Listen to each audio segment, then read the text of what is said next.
Hello viewer, আমার ICT math 2020 YouTube চ্যানেলে আপনাকে স্বাগতম ও শুভেচ্ছা।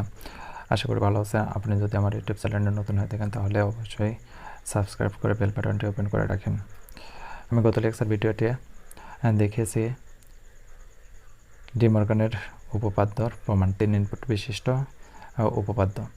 আজকের লেকচার ভিডিওটি সূত্রক সারণীর মাধ্যমে দেখাবো কিভাবে x equal to a and b complements or c complements সমীকরণটির সূত্রক সারণী অঙ্কন করো। তাহলে আজকের লেকচার ভিডিও আশা করি গত লেকচার ভিডিওতে যদি দেখে থাকেন তাহলে অবশ্যই এই লেকচার ভিডিওতে বুঝতে পারবেন। আর যদি গত লেকচার ভিডিওটি না দেখেন তাহলে আমার রিকোয়ারমেন্ট একটাই যে গত লেকচার ভিডিওটি দেখে আসবেন, না হলে এই লেকচার ভিডিওটি বুঝতে পারবেন না। আমি ভিডিওটি শর্ট করার জন্য আমি অনেক কিছু আগে লিখে রাখছি, যেগুলো আমাদের রাশিটা কী ছিল, A and B complements or C complements. তাহলে এখানে কয়টি ইনপুট আছে? 3টি ইনপুট। তাহলে 3টি ইনপুট যদি থাকে তাহলে 2 কত 3, তাহলে 2 হলে কত হচ্ছে 8। যার কারণে আমরা কী করছি, 8টা সারি অঙ্কন করছি। আর সর্বপ্রথম ইনপুট ভ্যালুগুলোকে স্টোর করার জন্য আমরা কী করছি, একটা সারি নিয়ে নিয়েছি, তারপরে 8টা সারি তৈরি করছি। সর্বপ্রথম যে ইনপুট সর্বডাইনে যে ইনপুটটা থাকে তাকে একটা 0 একটা 1 দ্বারা ফিল আপ করি, তারপরে এটাকে ডাবল 0 ডাবল 1, তারপরে এটাকে 4টে 0 4টে 1 দ্বারা ফিল আপ করি। ঠিক একই রকমভাবে এর এতটুকুন অংশ আমি আগেই করে রাখছি ভিডিওটি শর্ট করার জন্য। তারপরে কি আছে, রাশিতে বলছে যে বি কমপ্লিমেন্টস আছে, সি কমপ্লিমেন্টস আছে। যার কারণে আমি কি করছি, যে বি কমপ্লিমেন্টস আর সি কমপ্লিমেন্টসের জন্য দুটো আলাদা আলাদা কলাম নিয়ে নিয়েছি। তাহলে এখন বি কমপ্লিমেন্টস বি এর যে কলামটা আছে এই কলামে এসে সেই ইনপুট ভ্যালুগুলো কী করব, বিপরীতকরণ করে দেবো। অর্থাৎ যেখানে 0 আছে সেখানে 1, যেখানে 1 আছে সেখানে 0। তাহলে এখানে কি আছে, ডাবল 0 আছে, তাহলে এখানে ডাবল 1।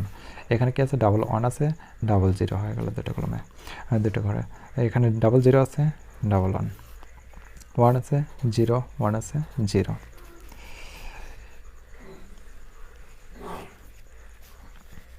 সির ঘরটাতে তাহলে এখানে 0 আছে 1, 1 আছে 0, 0 আছে 1, 1 আছে 0, 0 আছে 1, 1 আছে 0, 0 আছে 1, 1 আছে 0।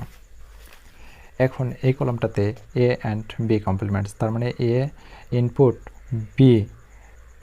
বি কমপ্লিমেন্টস ইনপুটের সাথে ইনপুট ভ্যালুগুলোর সাথে কী হবে, গুণ হবে, গুণ হয়ে এই কলামের ঘরগুলোতে বসবে। তাহলে এখানে এ কোনটা, এই ঘরটা, এই কলামটা, আর বি কমপ্লিমেন্টস কোনটা, এই কলামটা। এই দুইটা কলামের মধ্যে আমরা কি করব, গুণ করব।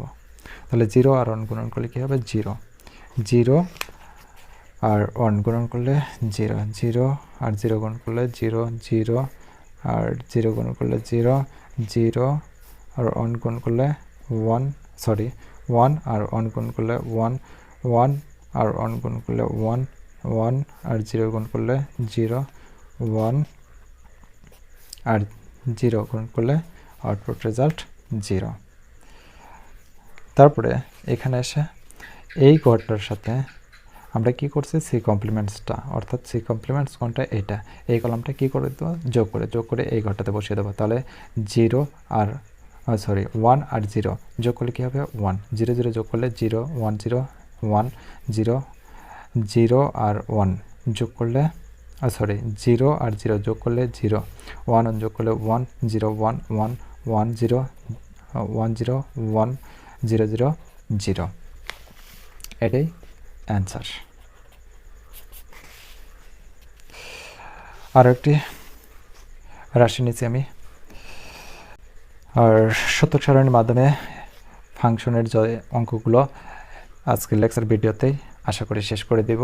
আর অবশ্যই আপনি যদি আজকের লেকচার ভিডিওটি না বুঝছেন তাহলে গত লেকচার ভিডিওগুলো দেখবেন, দেখলে পরে বুঝতে পারবেন। আর আগামীতে যে লেকচার ভিডিওগুলো আমি হচ্ছে তৈরি করবো সেটা গেটের উপরে লেকচার ভিডিও তৈরি করার পর আমি কীভাবে বুলিয়ান সার্কিট থেকে বুলিয়ান ফাংশন রূপান্তর করতে হয় এবং সেটা সূত্রক সারণীর মাধ্যমে তৈরি করতে হয়, এবং সূত্রক সারণী থেকে কীভাবে বুলিয়ান ফাংশন তৈরি করতে হয়, বুলিয়ান ফাংশন থেকে গেট তৈরি করতে হয়, এরকমভাবে আমি ঘুরিয়ে ফিরিয়ে ক্যালকুলেশনগুলো আপনাদেরকে দেখানোর চেষ্টা করব।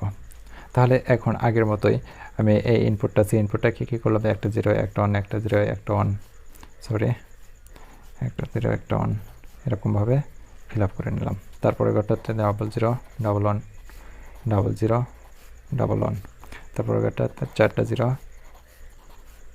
4টা 1 দ্বারা ফিল আপ করে নিলাম।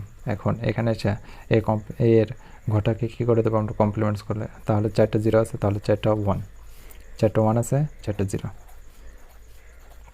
তারপরে বি কমপ্লিমেন্টস 0 0 আছে, 1 1 1 আছে, 0 0 0 আছে, 1 1 1 আছে, 0 তারপর এটাতে একটা 0 0 আছে, 1, তাহলে 1 0 1 0 1 0 1 0। তার মানে সির ইনপুট ভ্যালুগুলোকে আমরা কী করলাম, সি কমপ্লিমেন্টস করে দিলাম। এখন কি করছে এই কলামটাতে কী করেছে, এ কমপ্লিমেন্টস গুণন বি কমপ্লিমেন্টস গুণন কি সি কমপ্লিমেন্টস, সরি সি। তাহলে এই ঘরটা, তারপরে বি কমপ্লিমেন্টস এই ঘরটা আর সি, অর্থাৎ এই যে 3টা ঘর আছে এই 3টা ঘরকে আমরা কি করব, গুণ করব। তাহলে 0-র সাথে যা গুণ করা যাবে সবগুলো কী হয়ে যাবে, 0। আমরা দেখব যে 0 আছে নাকি। তাহলে এখানে 3টাই 1 আছে, তাহলে আউটপুট রেজাল্ট 1। এখানে 0 আছে, তাহলে 0। এখানে 1 0 আছে, 0। একটা 0 করলে আমরা আউটপুট রেজাল্ট সঙ্গে সঙ্গে 0 করে দেবো, 0। এখানেও 0 আছে, 3টাই 0 0, 2টা 0 0। তারপর এটাতে এ কমপ্লিমেন্টস বি সি কমপ্লিমেন্টস, এ কমপ্লিমেন্টস এই ঘরটা আর কি আছে, বি এই ঘরটা, অর্থাৎ এই 3টাকে আমরা গুণ করব এখন। তাহলে 0-র সাথে যা গুণন করা যাবে সবগুলো কী হয়ে যাবে, 0। তারপরে এখানেও 0 আছে, আর বাদ বাকিগুলো দেখলাম না। তারপরে কি আছে, এখানে 1, তারপরে এ কমপ্লিমেন্টসে 1, তাহলে 1 1 গুণ করলে 1, সি কমপ্লিমেন্টসে 1 আছে, তাহলে এখানে 1। তারপরে 1 1-এর সাথে 1 গুণ করলে 1, 1-এর সাথে সি কমপ্লিমেন্ট 0 আছে, তাহলে 0। দেন 0 0 0, সি কমপ্লিমেন্টস 1 0 0 0, বি 1, এ কমপ্লিমেন্টসে 0, তার মানে আউটপুট রেজাল্ট 0 1, এ কমপ্লিমেন্টসে 0 আছে, তাহলে 0। এখন এই ঘরটাতে A B complement C complements, তাহলে A B complement C compliments কোন কোন ঘরটা আমরা করবো এখন। এখন আমরা এ বি কমপ্লিমেন্টস সি কমপ্লিমেন্টস এই 3টা ঘরকে আমরা গুণ করবো। তাহলে 1 আর 0 গুণ করলে কী হবে, 0। নিচের থেকে আমরা করতেছি 1 0 1, তাহলে 0, কারণ একটা 0 পাইলে আমরা কী করবো, 0 করে দেবো। 1 1 গুণন 1 0, তাহলে 0 1 1 1 1 1, তাহলে 3টাই 1 আছে, তাহলে আউটপুট রেজাল্ট 1 0, তার মানে 0 0 0, 4টে 0 0। তারপরে কি আছে, এ বি সি কমপ্লিমেন্টস, তার মানে আমরা এই যে প্রথম 3টা কলাম আছে এই 3টা কলামকে আমরা গুণ করবো। 1 1 গুণন করলে 1 1 গুণন এখানে 0 আছে, 0 0 আছে, 0 0 0 0 0 0 0 0 0 0 0 0। এখন এই রাশিটা সমান আমাদের কি দেওয়া আছে, এই রাশিটা সমান ধরে নেওয়া আছে কি ওয়াই, যার কারণে এখন A complements B complements C or A complements B C complements or A B complements C complements or A B C, এই 4টা মানকে আমরা কি করব, যোগ করবো। অর্থাৎ এই ঘর এই ঘর এই ঘর এই ঘর, এই 4টা ঘরের যে মানগুলো আছে সবগুলো মান আমরা কি করব, যোগ করে এই ঘরটাতে বসাবো। তাহলে 0-র সাথে 0 যোগ করলে কি হচ্ছে আমাদের, 0 যোগ 0 যোগ 0 যোগ 0, তাহলে আমাদের আউটপুট রেজাল্ট 0। আর যোগের ক্ষেত্রে যদি একটা 1 থাকে তাহলে আউটপুট রেজাল্ট কী হবে, 1। তাহলে এখানে একটা 1 আছে, বাদ বাকি সবগুলো 0, তাহলে আউটপুট রেজাল্ট 1। এখানেও একটা 1 আছে, তাহলে 1, এখানে সবগুলোই 0, আউটপুট রেজাল্ট 0। এখানে 1 আছে, তাহলে 1, এখানে 4টে 0 0, 4টে 0 0, এখানে একটা 1 আছে 1, এটাই অ্যান্সার। আজকের লেকচার ভিডিও এতটুকুনই, আশা করি বুঝতে পারছেন। আর যদি বুঝে থাকেন তাহলে অবশ্যই কমেন্টের মাধ্যমে জানাবেন যে ভিডিওটি কেমন।